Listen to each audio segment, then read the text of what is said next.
always been a data person, right? So I did my computer science at IIT Mumbai, where I focused on databases. I joined a startup for some time, and after that I joined Microsoft in Seattle, where I spent a number of years as part of their data and cloud team, working on SQL Server, working on a number of initiatives, and then also a few years in the consumer internet team, also focused heavily on data and AI. I was part of the team that built the first version of Cortana before moving back to India, right? So a few years back. So data and data intelligence has always been my passion, and I believe that in future, all the businesses will transform and evolve based on data intelligence. But we really wanted to do something different. And we also believe that the real big, massive opportunity is if you are able to make a difference in the mass market life, right? So with a very open mind, we moved back to our hometown where I was born, brought up in the city of Jaipur. And we started incubating. We realized that the largest portion of spends for any middle income family was really on their groceries, right? So that is the first thing that had to be really solved. So we just started selling groceries over WhatsApp. We decided not to spend money, with any kind of pre-baked vision in terms of what the app or what the product or what, assortment would look like. And we totally built this grounds up, right? Everybody had mobile, everybody had WhatsApp, so there's no need to, go anywhere else until you really hit a roadblock. And we did hit a roadblock in 2 months when we were already doing 200 orders, and WhatsApp was just not capable as a platform to service commerce beyond that. And then we started building our app. Then we learned a lot about what assortment to sell. We built the complete network of local manufacturers and direct from factory products.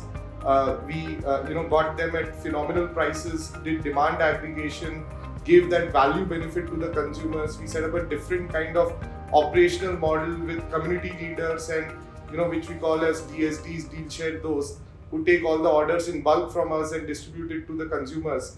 And we focused on a very sharp set of assortment. Since then, it is just an evolution. Over the last 3.5 years, there have been a lot of disruptions due to pandemic. But we have kept on growing. Now today we are present in more than 130 cities and towns across 10 states. Hi, I'm Rajat. I'm co-founder of DealShare, and I take care of tech and product side of things here. And my background is primarily I've been part of pretty much the entire e-commerce story of India. Since beginning, I was part of a company like Myntra, and I've been part of Jabong, Foodpanda kind of company, and primarily solving product-related problems in last 1.5 decade. And so that had given me a lot of sense about how the overall industry has grown so far.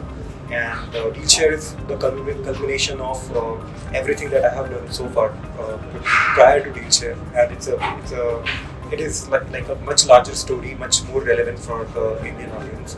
And as Vineet might have already explained, that we are catering to a large mass market in tier 2, tier 3 India, which is a very unique problem, very, very unique to India, the audience, the kind of audience we have, the kind of savviness they have. And so data sciences, AI, ML, I think it has it has several interesting use cases when it comes to DealShare.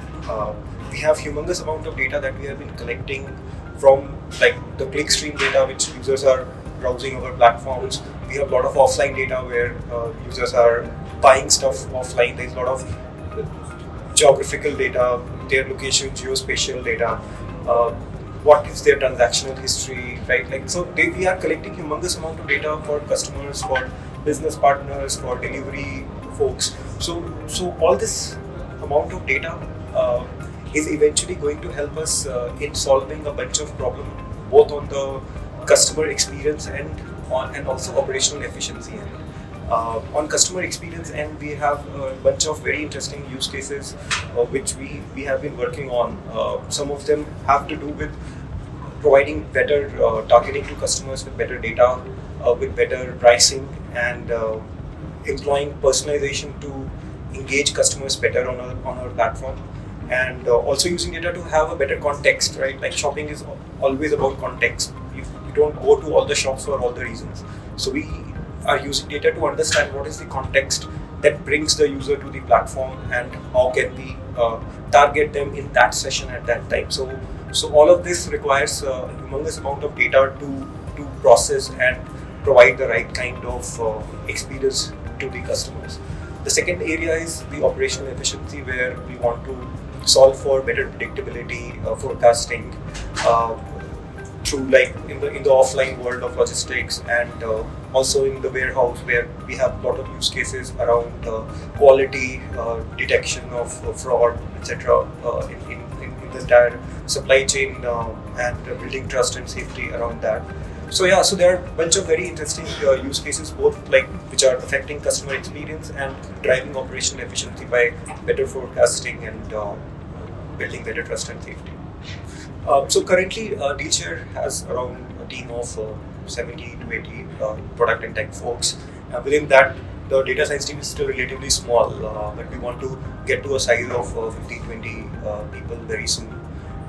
Currently, the team is centralized because it is more about the data infrastructure, setting up the right ETL, and setting the right processes for the whole platform to be utilized by the rest of the organization. So currently it is centralized, but as we evolve around these use cases, we plan to get it verticalized into different within different business groups, so that everybody benefits from the use case, the problem solving that is happening within this group.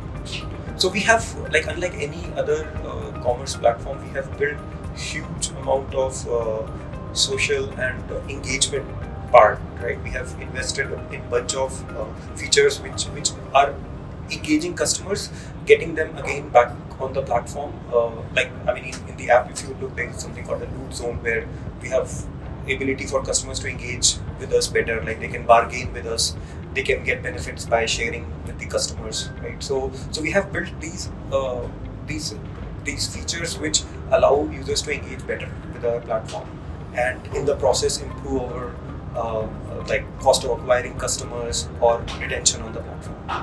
The culture is one of first principles thinking, right? So a lot of the work that we do is, most of the folk who join our organization in engineering product, including myself, have had a challenge where we've tried to do things the way they were done in other organizations, and results are achieved when you start taking a fresh lens to the problem. So it's actually pretty refreshing to work in this manner.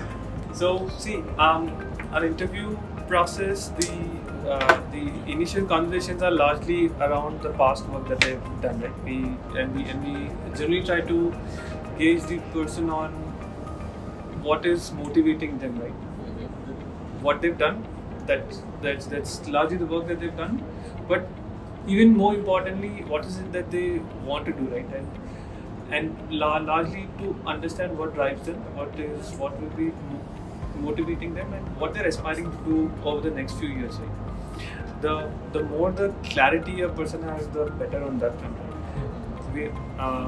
The next few discussions are largely around we go deeper into the math aspects and on the pure data sciences aspects with respect to the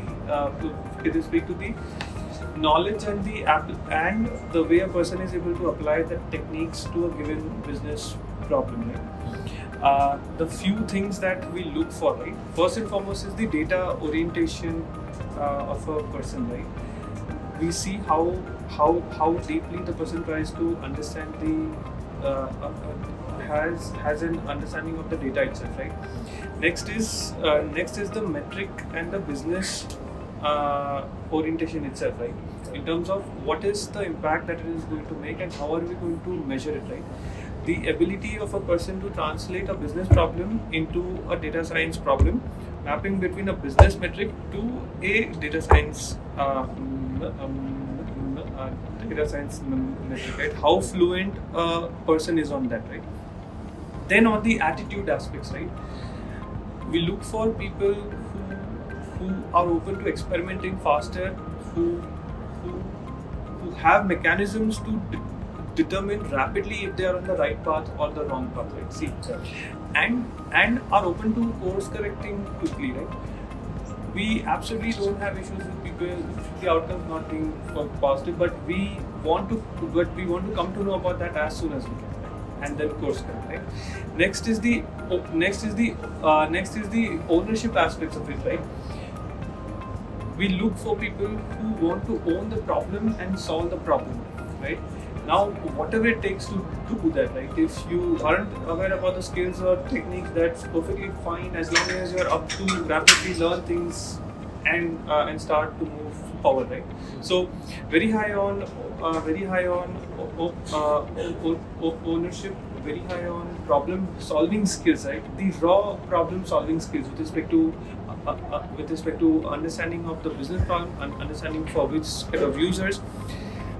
See, techniques anyone can learn, but the problem solving part comes with being able to map what business problems could be solved and experimented with what kind of techniques, right? So raw problem solving skills, and then the attitude with respect to high ownership and ability to iterate quickly to know if you're on the right path or the wrong path, right? So here are the few core things that we look for.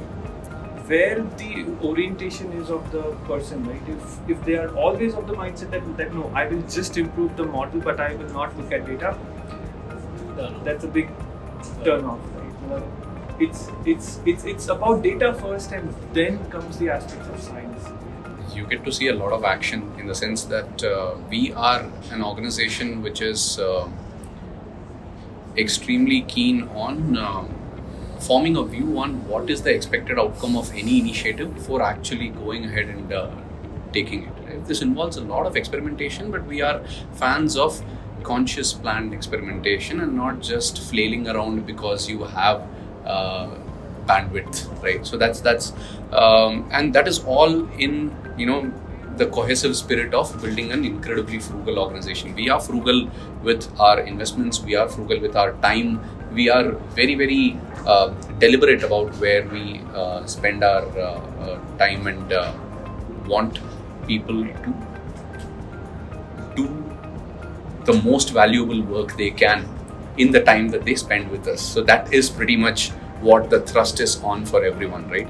So what you're likely to see when you join DealShare is pretty much pressure to do your most valuable work here, which can be, which can be tangibly measured in some shape or form. You're likely to face problems that you've never faced elsewhere, in the sense that there's a certain degree of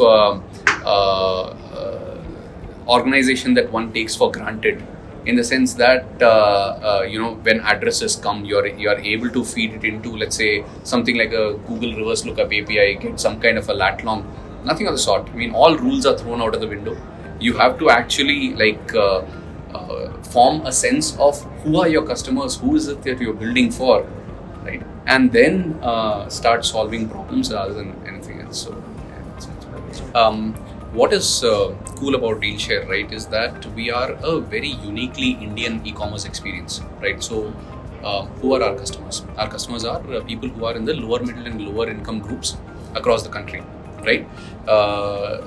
These are folk who make an average, our median household income of 35,000 rupees, spend roughly 5,000 rupees of it, which is more than a tenth, on simply staying alive, which is groceries for a family of 4, right? Your expenses around, rent, electricity, water is on top of this, and whatever little you're managing to save is what you carry forward to the next month, right?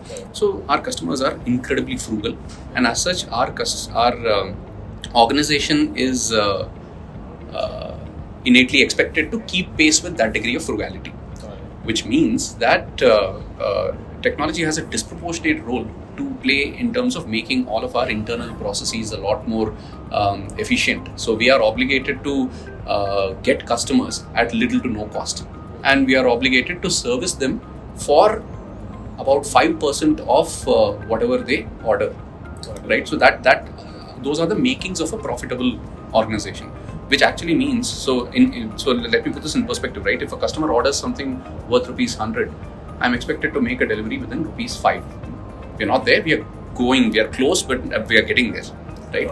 Now imagine the kind of challenges that one might face in this kind of a setting, right? So what is really cool is along the way you get to face some really unique, really Indian challenges. So let me recount a couple to kind of give you a sense of what it is, right? So our users are, at least a majority of them, are not particularly tech savvy. So you need an address to make a delivery to an e-commerce, and people actually give us addresses which read like yellow building behind the Hanuman temple. Like sometimes it says even Pila building Hanuman Mandir ke piche, right? So how do you make sense of that? How do you kind of parse it to form a meaningful, let's say, square in a grid of squares which form a city, or to an approximate lat long? I mean, that is where the hard skills in data engineering and ML, they come in, right? In addition to that, you actually have different, like I told you, I mean, I described to you the average customer, right? 35,000 rupees, median income.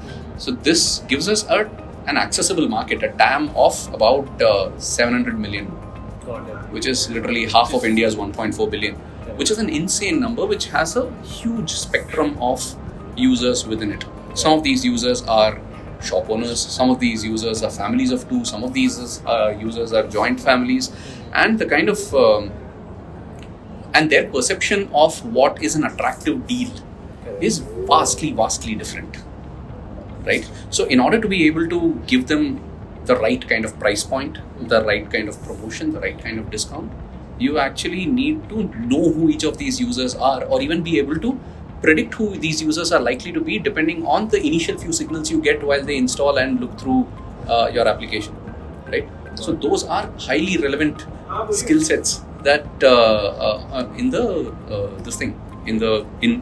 data ML domain that we are looking to solve, and these are not problems that many others have managed to solve so far, because many others don't face these problems, right? So if you are an essentially urban offering, you will not have challenges with addresses, right? If you're an essentially urban offering, you can count on your customers being educated enough to understand what is the kind of communication that you're putting out for them in terms of, you know, what the prices are, what the deals are, what they are ultimately going to get when they apply this coupon on top of that bank discount on top of this discounted price already. Our charter is to make things incredibly simple for the user, which actually means that with the inputs that they're comfortable giving us, we need to fill in the blanks and fill in the rest and infer the rest in a lot of ways, right?